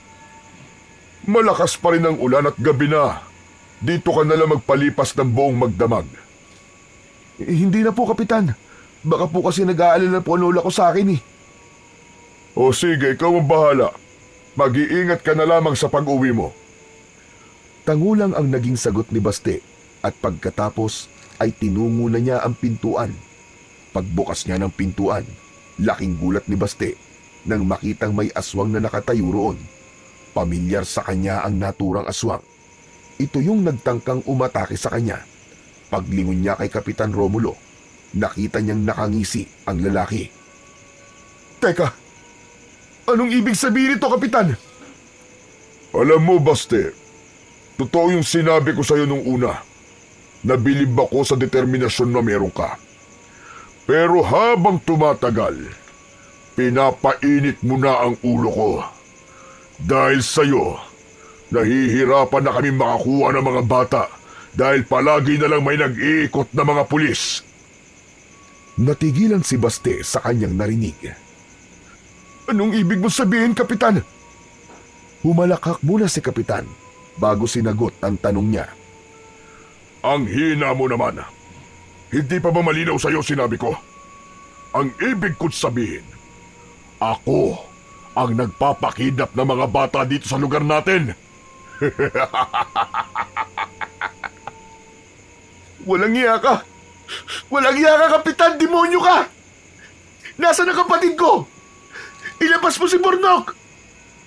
Galit na sinugod ni Baste ang Kapitan at sinakal. Subalit kagad niya ring nabitiwan ang lalaki matapos siyang atakihin ng tauhan nito. Napasigaw siya sa sakit sanhi ng mga matutulis nitong mga kuko na bumaon sa kanyang likod. Mong makita ang kapatid mo? Sige, ibibigay ko sa'yo sa isang kondisyon. Nang marinig ang sinabing yun ng kapitan, ay nabuhayan siya ng loob. Lumapit siya rito at lumuhod sa harap nito. Gagawin ko ang lahat. Pakawalan mo lang ang kapatid ko, kapitan. Nakikiusap ako sa'yo. Kung ganon, dalhin mo sa akin ang lolo mo. Si Lolo? Bakit? Huwag ka ng maraming tanong. Kung gusto mo mabawi ang kapatid mo, dalhin mo sa akin ang hayop na matandang yon. Huwag mong subukan magsumbong sa mga pulis kung gusto mo pang makitang buhay ang kapatid mo. Dalhin mo sa akin ang lolo mo. Yun lang ang tanging paraan para magkasama ulit kayo ng kapatid mo. Sige. Payag ako. Dadalhin ko siya sa'yo. Sa susunod na kabilugan ng buwan, hihintayin kita sa gubat. Pumasok ka sa kuweba na makikita mo ron. Tandaan mo, kayo lang dapat dalawang makikita kong darating. Sa oras na malaman kung may iba ka pang kasama, hindi mo na makikita ang buhay ang kapatid mo. Paano naman ako makakasiguro na tutupad ka sa usapan at makakalabas kami ng kapatid ko sa kuweba na yon? Marunong akong tumupad sa usapan. Kung magiging masunurin ka, magkakasundo tayong dalawa. Tutupad ako sa usapan. Ibibigay ko sa si Lolo, kapalit ng kapatid ko. Mabuti kung ganon. Sige, makakaalis ka na. Magkita na lang ulit tayo sa gubat. Pagbalik ni Basti sa kanila, ay naabutan niya ang kanyang lola na hinihintay siya.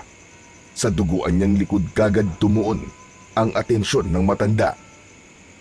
Bihira! Ano yan, apo? Bakit may sugat ka? Ano nangyari? Ayos lang po ako, Lola. Huwag po kayo mag-alala. Anong ayos lang? Anong huwag mag-alala? Ang lalim nitong sugat mo, apo. Teka, may nakikwentro ka bang aswang? Kalmot na mahabang kuko ito, ah. Si Kapitan ba may gawa niyan? Sinabihan na kitang mag-iingat ka sa kanya. Ano ka mo? Si Kapitan? Bakit naman siya sasaktan ni Kapitan? Nagkamali po ako ng akala kay Kapitan, Lola. Hindi po siya mabuting tao. Isa siyang aswang na nagpapanggap lamang na mabuting kapitan. Hawak niya po si Burnok, Lola. Ano? Ano nangyari yon? Teka, kung ganyan pala, bakit hindi natin isumbong sa mga pulis ang hayop na Kapitan na yan? Hindi pwede, Lola. Pinagbantaan niya po ako na papatayin niya ang kapatid ko sa oras na magsumbong ako sa mga pulis. May ibinigay po siya sa aking kondisyon. Kapag ginawa ko raw po yun, makakauwi po ng ligtas si Burnok. Anong kondisyon na po? Ka naman buhay mo kapalit. Gusto niya pong daling ko sa kanya si Lolo Ambo. Hindi ko po alam kung bakit pero ang laki po ng galit niya sa'yo, Lolo. Umayag ka ba sa kondisyon niya? Baka hindi po ako makalabas ng buhay sa bahay na yun kung di po ako sasang-ayon, Lola. Nabalak mo ngayon? Pambihira. Ano yon? Ibibigay mo ang lolo mo sa kanya? Nilapitan siya ng kanyang lola at sinimulan nitong linisin at tapalan ng halamang gamot ang kanyang mga sugat. Hindi ko alam, Lola. Gusto kong mailigtas si Burnok. Pero hindi naman po kaya ng konsensya ko na ilagay sa panganib ang buhay ni Lolo. At isa pa, duda ako sa sinasabi ni Kapitan na makakalabas pa kami ng buhay ni Burnok sa kuweba na yon. Kung ganon, ay kailangan mong pag-isipang mabuti kung ano ang dapat mong gawin, apo. Opo, Lola. Sa susunod pa naman po na kabilugan ng buwan yun. Sana po, may maisip pa akong ibang paraan. Nang gabing yon, naging mailap ang antok kay Baste. Dahil na rin siguro sa balisa niyang isipan, hindi niya alam kung ano ang dapat niyang gawin. Parehong mahalagang tao sa kanya si Burnok at ang kanyang lolo, kaya hindi niya kakayanin kung isa sa kanila ang mawala. Baste, apo. Gising ka pa ba? Opo, Lolo. Bakit po? Bumangon ang kanyang lolo at lumapit sa kanya. Hindi ka ba nagtataka kung paano ako naging manunugis noon? Sa pagkakaalam ko po, malakas kayo at magaling makipaglaban, Lolo. Yun po kasi ang kwento ni Lola sa amin. Tama ka, Apo. Pero maliban doon, meron din akong gabay. Gabay? Ano po yun, Lolo? Sa halip na sagutin ang tanong niya, ay may dinukot ang kanyang lolo sa bulsa nito. Isa yung pulang tela. Nang buklatin nito yon, ay tumambad sa paningin niya ang isang kwintas na may palawit na tila maliit na sungay na kulay itim. Ito ang tinutukoy ko. Mutya ang tawag sa ganito. Maraming ibang uri ng mutya. Ang isang ito ay galing sa pangil ng toro. Marahil ay nagtataka ka kung paano ko nalampasan ang mga sugat na natamo ko sa bawat aswang na nakakalaban ko. Dahil yun, sa mutya na ito, binibigyan ka nito ng karagdagang lakas at bilis. May mabisang kapangyarihan din itong taglay na pangontra sa kahit na anong itim na mahika, katulad ng kulama at barang. Bakit hindi niya na po isinusuot, Lolo? Simula kasi ng talikuran ko ang pagiging manunugis, ay hinubad ko na ito at hindi na muling isinuot pa. Simula rin noon, nagbulag-bulagan at nagbingi-bingihan na ako sa mga taong nangangailangan ng tulong. Binalak ko ang itapon na lang ito noon dahil wala naman akong anak na pwedeng magmana. Pero nagbago ang isip ko at sabi ko sa sarili, maghahanap na lang ako ng taong karapat-dapat na pagkalooban nito. Kahit hindi ko kadugo, basta may mabuting puso.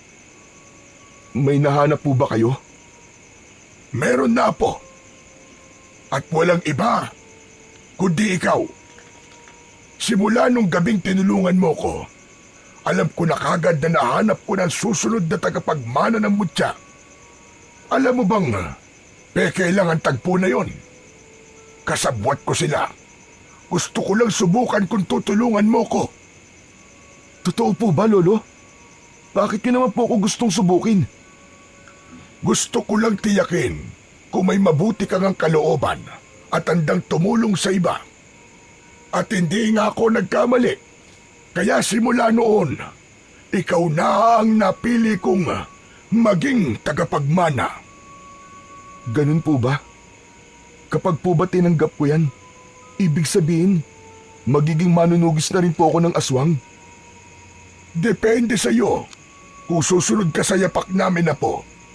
Ako kasi, dumaan talaga ako noon sa matinding pagsasanay bago naging isang ganap na manunugis ng aswang.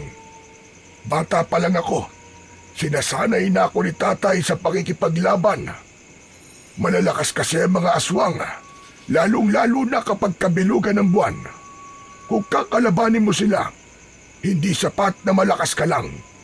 Dapat may alam ka rin sa pakikipaglaban. Gusto ko pong talunin si Kapitan, Lolo. Hindi lang para mailigtas ko si Burnok, kung hindi para na rin matigil na ang mga ginagawa niya. Marami na siyang nabiktimang mga bata. Ang akala po ng karamihan, sindikato nasa likod ng mga pangingignap dahil puso po ang kinukuha sa mga kawawang biktima. Pero aswang pala. Hindi ko alam kung ano ang pakay niya sa akin, pero handa akong sumama sa iyo, Apo. Huwag na po, Lolo. Sigurado ako na panganib po naghihintay sa inyo doon. Ako na lang po mag-isa ang pupunta. Bahala na po kung anong mangyari.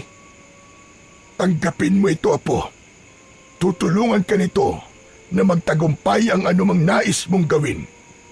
Matanda na ako, kaya ikaw na ngayon ang bago nitong tagapangalaga.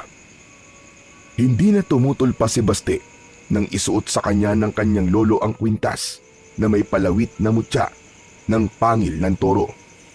Kaagad nakaramdam siya ng kakaiba sa kanyang katawan. Parang may kung anong bultahe na biglang dumaloy sa kanyang mga ugat. Napangiwi si Baste nang biglang sumigid ang kirot ng sugat niya sa likod. Ilang segundo rin ang itinagal ng sakit bago yung tuluyang nawala. Pinakiramdaman niya ang kanyang sarili at hindi siya makapaniwala nang mapagtanto niyang biglang naghilom ang kanyang sugat. Lolo, Gumaling na po agad ang sugat ko. Oo, apo. Isa yan sa kakayahan na meron ng mutya. Kaya nitong padaliin na gumaling ang mga sugat mo sa katawan. Nasiyahan si Baste sa kanyang narinig. Bigla siyang nagkaroon ng pag-asa na matalo si Kapitan. Buo na ang desisyon niya. Haharapin niyang mag-isa ang lalaki at babawiin niya ang kanyang kapatid. Hanggang sa sumapit na nga ang kabilugan ng buwan, ang itinakdang araw ng kanilang pagkikita. Sigurado ka na ba talaga sa desisyon mo, apo? Magsumbong ka na lang kaya sa mga pulis para tulungan ka nila. Hindi pwede, Lola. Maigpit niyang ibinilin sa akin na wag ako magsusumbong o magsama ng pulis. At isa pa, kung magsasama ako ng mga pulis, siguradong mapapahamak lang silang lahat. Natatakot ako sa gagawin mo, apo. Paano kung hindi na kayo makabalik ng kapatid mo? Gusto ko mailigtas siya. Pero kung wala namang kasiguraduhan na makakauwi kayong dalawa, mas mabuti pa siguro na wag ka na lang tumuloy. Dito ka na lang, apo. Hindi po pwede. Kailangan ko pong pumunta ron. Ito na po ang pagkakataon ko na makita ang kapatid ko. Alam ko po matagal niya na akong hinihintay. Pasensya na po, Lola. Pero hindi niyo na po ako mapipigilan. Bago siya lumabas ng kanilang bahay, ay nilapitan niya muna ang kanyang lolo. Lolo Ambo, ikaw na po muna ang bahala kay Lola. Kapag sumapit po ang bukang liwayway na wala pa kami, umalis na po kaagad kayo dito. Sige, apo. Mag-iingat ka. Umalis si Baste na tanging bitbit lamang ay isang patalim na itinago niya sa kanyang likuran. Dahil malayo ang gubat at malawak ang loob nito, gabi na nang mahanap ni Baste ang kuweba na tinutukoy ni Kapitan. Ilang minuto rin siyang naglakad papasok bago niya marating ang pinakadulo. Kuya! Kuya Baste! Kuya Baste, tulungan mo ako! Kaagad na hinanap ni Baste kung saan nanggagaling ang boses na yon ng kanyang kapatid. Pagtingin niya sa kanang bahagi, nakita niya si Burnok. Nakakulong ang kanyang kapatid sa isang kulungan na gawa sa kahoy. Burnok! Burnok, ayos ka lang ba? Huwag ka mag-alala. Nandito si Kuya. Kuya! Tulungan mo ako! Natatakot ako! Ayoko na rito, Kuya! Oo, si Kuya ang bahala sa iyo. Ililigtas kita. Humakbang palapit si Baste. Subalit bago pa man siya tuluyang makalapit, ay humarang sa daan niya ang isang aswang.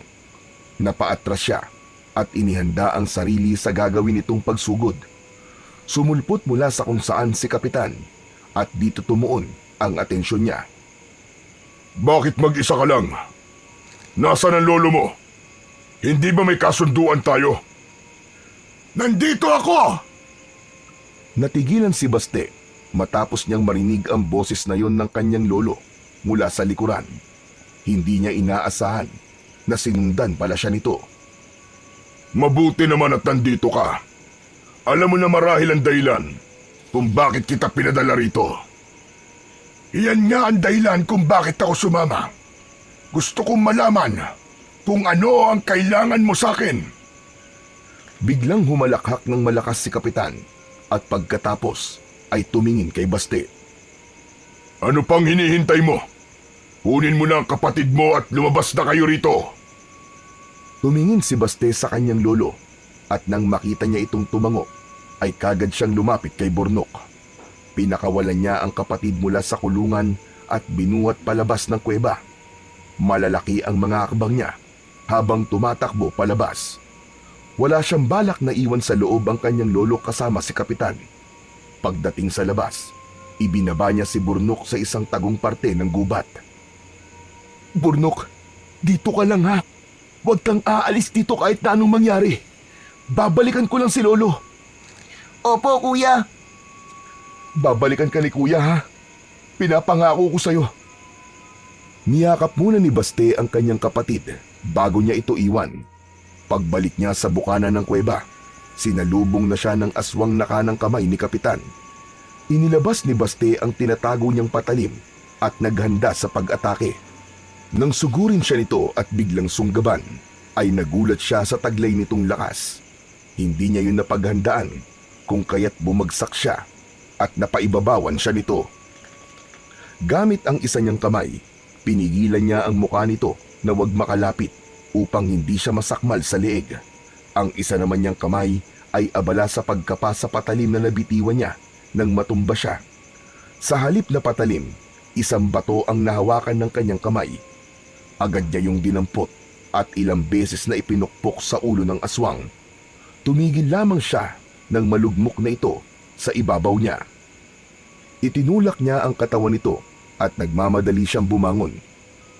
Subalit bago pa man siya makahakbang palayo, ay muli itong nagkamalay at hinawakan siya sa isang paa. Nawalan siya ng balanse at muling natumba. Gamit ang isa niyang paa, paulit-ulit niyang sinipa ang mukha ng aswang.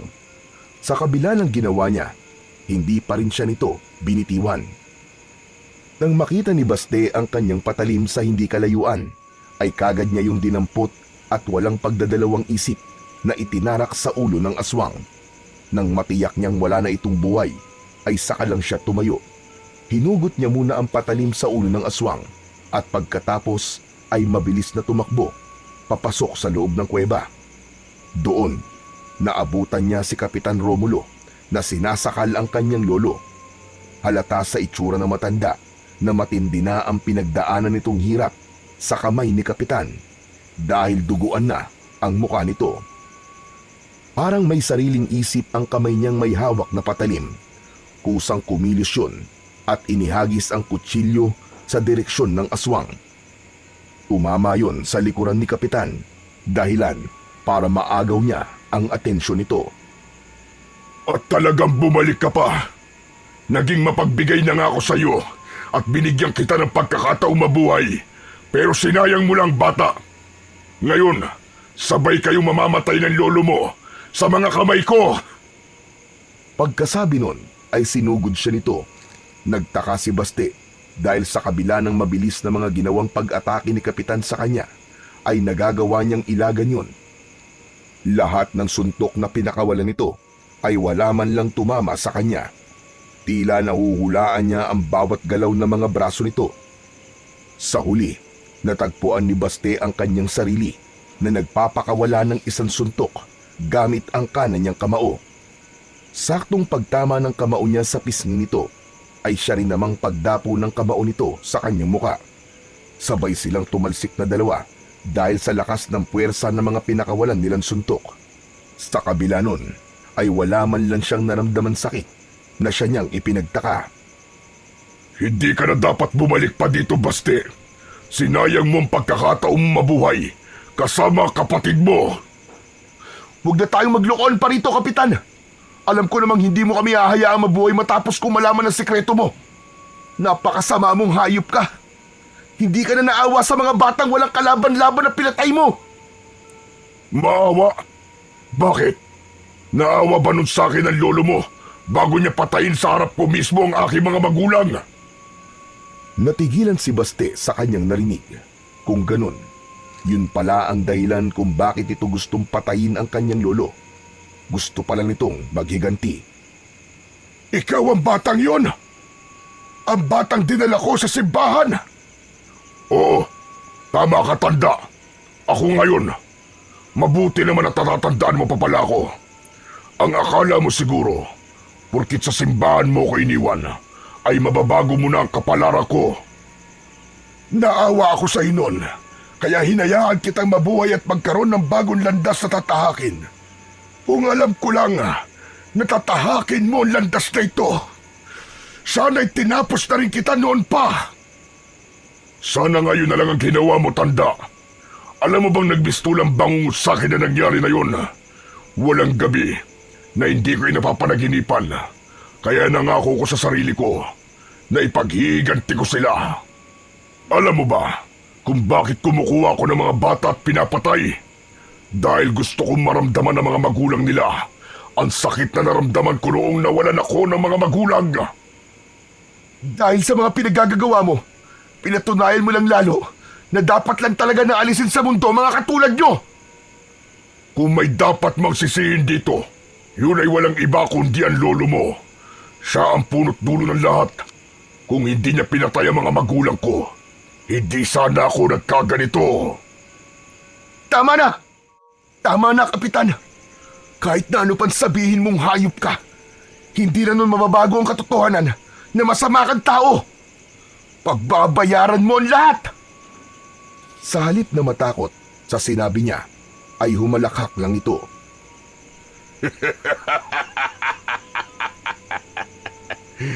Dagdagan natin ang galit mo, Baste. Hindi ba nabanggit mo sa akin na namatay sa sunog ang mga magulang mo? Alam mo ba na ako may gawa ng sunog na yon? Ginawa ko yun para maranasan ng kanilang mga anak ang pakiramdam na mawalan ng magulang.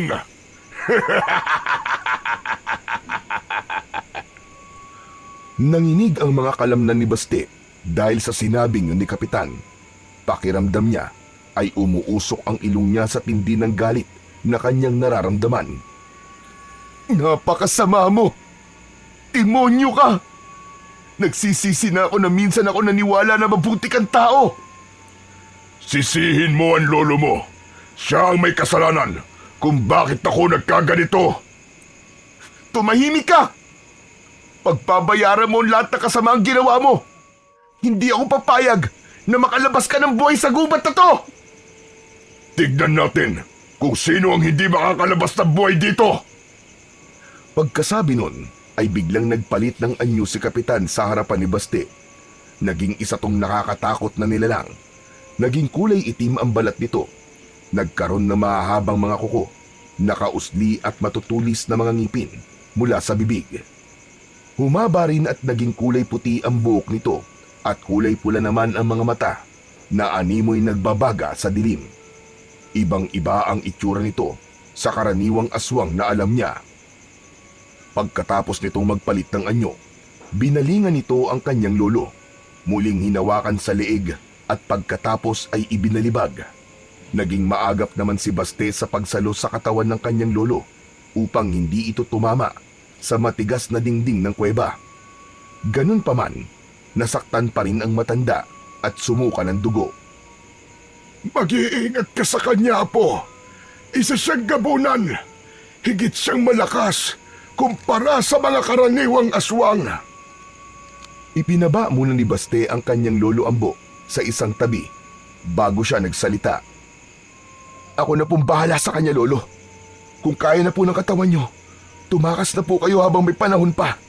Nasa labas lang po si Burnok. Isama niyo po siya. Hindi, Apo. Hindi kita maaaring iwang mag-isa. Ang mabuti pa, ikaw ang tumakas. Ako lang naman ang kailangan niya. Magsasalita sanang muli si Baste, subalit naudot yun dahil biglang sumulpot sa tabi nila si Kapitan Romulo. Tumayo si Baste at itinago sa kanyang likuran ang kanyang lolo. Nang umatake sa kanila ang aswang gamit ang matutulis nitong mga kuko, ay naging maagap naman sa pagdepensa si Baste. Nagawa niyang sanggain ang mga pag-atake nito. Habang ginagawa niya yon, lihim siyang namamanga sa kanyang sarili dahil nahuhulaan niya kung saan dadapo ang kamay nito, kaya naaagapan niya yung sanggain. Nagtagal ng ilang minuto ang pagtatagisan nila ng bilis bago huminto sa pag-atake si Kapitan Romulo at umatras. Nang muli itong sumugod, ay naging doble pa ang bilis nito sa pag-atake. Mistulang kidlat sa bilis at halos hindi niya namamalayan na dumadaan na pala sa kanyang balat ang matutulis nitong mga kuko. Napaluhod siya nang atakihin siya nito mula sa likuran. Bagamat nararamdaman niya na mabilis na naghihilom ang kanyang mga sugat, hindi niya pa rin maiwasang manghina. Biglang sumulpot sa kanyang harapan si Kapitan Romulo at sinakal siya nito gamit ang dalawang kamay. Hinawakan naman niya ang magkabilaan nitong braso at gamit ang buo niyang lakas ay pinisil niya yon. Napangiwi sa sakit ang aswang. Lumuwag ang pagkakasakal nito sa kanya hanggang sa tuluyan niyang maalis ang mga kamay nito sa kanyang leeg. Dahil hawak niya pa rin ang mga braso nito, pinilipit niya ang mga yon at binitiwan niya lang ng tuluyan ng mabali ang buto. Pagkatapos nun, nagpakawala siya ng suntok sa mismong dibdib nito. Sa lakas ng suntok na ibinigay niya, tumalsik ito at tumama ang likod sa dingding ng kuwebang kinaroroonan nila. Kaagad din naman itong nakabawi ng lakas. Mula sa kinaroroonan nito ay mabilis itong tumalon papunta sa kanya. Nagawa niyang sanggain ang nakaamba nitong mga kuko, subalit bumagsak siya dahil sa lakas ng ginawa nitong pag-atake. Hindi pa man tuluyang nakakatayo na maayos ay muli na naman siya nitong inatake. Hinawakan siya nito sa magkabilaang balikat at sinakmal sa batok. Napasigaw siya sa sakit nang maramdaman niya ang pagbaon ng matutulis nitong mga ngipin sa kanyang balat. Pagkatapos siya nitong sakmalin, hinawakan siya nito sa leeg at inihagis. Sumuka siya ng dugo matapos siyang humampas sa kanyang pinagbagsakan. Nang mga sandaling yon, sa halip na manghina, pakiramdam ni Baste ay may kung anong nabuhay na lakas sa kanyang katawan. Sa kabila ng pinsalang natamo, wala siyang ibang gustong gawin kung hindi ang sumugod. Dahan-dahan siyang tumayo at sa pagkagulat niya ay kusang kumilos ang kanyang mga paa, pasugod sa aswang. Pakiramdam ni Basti na mga sandaling yon ay mistula siyang galit na toro na handang manuwag. Nang tuluyang makalapit, binangga niya ang sikmura nito gamit ang kanyang ulo. Sa lakas ng ginawa niyang pagbangga, muli itong tumilapon sa malayo. Nilapitan niya ito at sunod-sunod na inundayan ng suntok sa muka. Kulang na lang ay madurog ang muka nito dahil sa lakas ng mga binibitiwan niyang suntok. Huminto lang siya sa ginagawa niya nang makita niya ang kanyang patalim mula sa hindi kalayuan. Kinuha niya yon at muli siyang bumalik sa harapan ng aswang. Para ito sa ginawa mo sa mga batang walang kalaban-laban! Itinaas ni Baste ang hawak na patalim at pagkatapos ay itinarak yon sa dibdib ng aswang. Kaagad rin yung hinugot pagkatapos. Ito naman, para to sa ginawa mo sa mga magulang ko at sa pagdukot mo sa kapatid ko! Demonyo ka! Muli niyang ibinaon ang patalim sa dibdib nito ng 2 beses at hindi niya yun inalis hanggang sa tuluyan itong malagutan ng hininga. Nang matiyak niyang wala na itong buhay, ay saka lang siya naglakad palapit sa kanyang Lolo Ambo. Lolo Ambo, kaya niyo po bang maglakad? Nang tumango ang matanda, ay tinulungan niya itong makatayo at inalalayang maglakad palabas ng kuweba. Agad nilang tinungo ang kinaroroonan ni Burnok at kagad siya nitong niyakap nang makita siya. Uuwi na ba tayo, kuya? Gusto ko na pong umuwi. Gusto ko na pong makita si Lola. Oo, Burnok. Uuwi na tayo. Makakauwi ka na. Magkakasama-sama na tayo ulit. Binuhat ni Baste ang kanyang kapatid at nagsimula na silang maglakad palabas ng gubat. Bakit pala kasama mo si Lolo, kuya? Siya yung pulubing tinulungan mo noon, di ba? Mahabang kwento, Burnok. Saka ko na lang ikikwento sa'yo. Ang mahalaga ngayon, ligtas ka na. Siguradong matutuwa si Lola kapag nakita ka niya. Salamat, kuya. Alam kong darating ka para iligtas ako. Oo naman. Hindi ako papayag na may masamang mangyari sa'yo. Kapatid kita eh. Nang mga sandaling yon, walang paglagyan ng saya si Baste. Masaya siya dahil nailigtas niya ang kanyang kapatid. At higit sa lahat, masaya siya dahil sa wakas ay nagkaroon din ng hustisya ang pagkawala ng kanyang mga magulang. Pagdating nila sa bahay, kagad silang sinalubong ng kanyang lola. Bakas sa mukha ng matanda ang saya nang makita silang tatlo. Burnok! Burnok, apo ko! Salamat naman sa Diyos at ligtas ka! Nakauwi kayong tatlo ng ligtas! Maraming salamat po, Panginoon!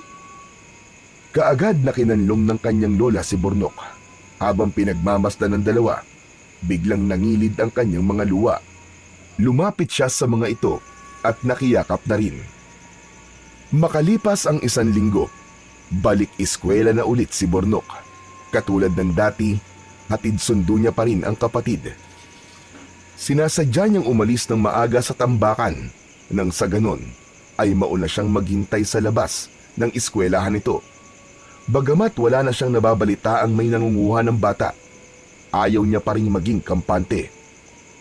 Isang hapon, habang pauwi, ay may humarang sa kanila na 2 binatilyo.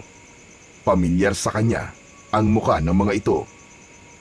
Kuya Basti, hindi ba sila yung nambubuli nun kay Lolo Ambo? Baka gusto ulit nilang masaktan. Ako nang bahala, Burnok. Mga tol, alam ko na ang totoo. Sinabi na sa akin ni Lolo Ambo. Pasensya na kayo kung may nasaktan man ako sa inyo nun. Isa sa 2 binatilyo ang nagsalita. Humingi rin ng pasensya at sinabing kalimutan na lang nila ang nangyari. Bago umalis ang 2, ay nakipagkamay pa siya sa mga ito. Sayang naman kuya, akala ko makakakita na naman ako ng bakbakan eh. Tawa si Baste sa sinabing yon ng kanyang kapatid. Ikaw talaga, puro kakalokohan. Pagkasabi nun ay ginulo niya ang buhok ng kanyang kapatid bago siya muling bumalik sa pagtutulak ng kariton. Ilang minuto pa ay nakarating na sila sa kanilang bahay. Lola! Lolo! Nandito na po kami! Lumapit sila sa 2 matanda at sabay silang nagbigay ng galang. Magsimba po tayong lahat bukas, Lola. Ang tagal na po nating hindi nakakapagsimba eh. O sige apo, mabuti naman at naisipan mong sabihin yan. Tapos, pasyal din po tayo sa parke pagkatapos. Siguradong magugustuhan po doon ni Burnok. Kaagad na nagtatatalon sa tuwa ang kanyang kapatid matapos marinig ang sinabi niya. Ano? Mamamasyal tayo? Yay! Salamat kuya! Salamat talaga! O basta Burnok bawal magturo. Ikaw pa naman, bil mo ko nun, bil mo ko niyan. Alalahanin mo, wala tayong perang pambili. Opo kuya, hindi po ako magpapabili. Kinabukasan, tulad na napag-usapan, nagsimba muna sila bago nagtungo sa parke. Tuwang-tuwa ang kanyang kapatid nang makita ang iba't ibang palaruan na nandun. May padulasan, merong siso, may duyan at kung ano-ano pa. May ganito na palang pasyalan dito sa lugar natin. Abay ngayon ko lang to nalaman Oo nga po, Lole. Natuklasan ko lang po ito nung hinahanap ko po si Burnok. Ang sabi ko nga sa sarili ko noon dadaling ko siya rito sa oras na makabalik siya sa atin. Tignan mo ang kapatid mo. Sobrang saya niya. Sigurado kung palagi na siyang magyayaya sa iyo na pumunta rito. Ayos lang po yun, Lola. Ang mahalaga, makita ko po siyang masaya. Naputol ang pag-uusap nila dahil biglang lumapit sa kanila si Burnok at hinila siya sa isang kamay. Tara kuya! Tara! Walang nagawa si Baste nang hilahin siya nito palapit sa isang padulasan. Sa huli, natagpuan niya ang sarili na nagpapadulas na rin katulad ni Burnok.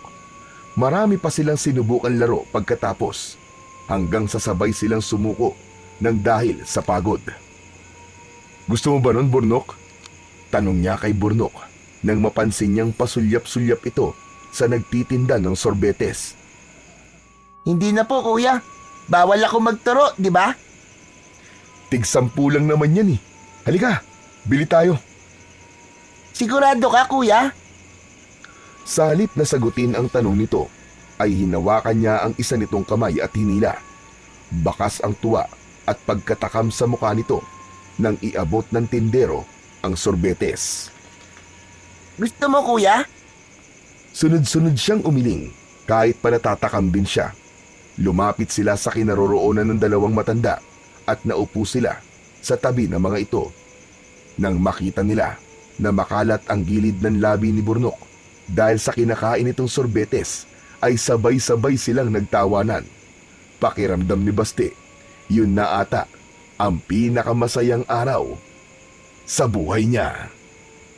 Nang dahil sa isang malupit at madugong pangyayari, kahit papano ay nagpasalamat sa Diyos si Baste dahil nailigtas niya ang kanyang kapatid mula sa bingit ng kamatayan at ganun rin ang kanyang lolo Ambo na hindi niya akalain na totoo pala niyang lolo, na ito pala si Lucio ang madalas na ikwento ng lola niya na akala niyang isa lang kwentong pambata. Nagpapasalamat din siya dahil nabigyan niya ng katarungan ang lahat ng mga batang nabiktima at napatay ng kanilang aswang na kapitan. Ang mga pangyayaring yon ay hindi niya makakalimutan kailanman. Naiwan sa kanyang pangangalaga ang mutya ng pangil ng toro at nangako siya sa kanyang sarili na kapag hiningi muli ng pagkakataon na kailangan niyang gamitin ang mutya, ay walang pagdadalawang isip na gagamitin niya ito para sa ikaliligtas ng mga mahal niya sa buhay at ng lahat ng tao sa kanilang baryo.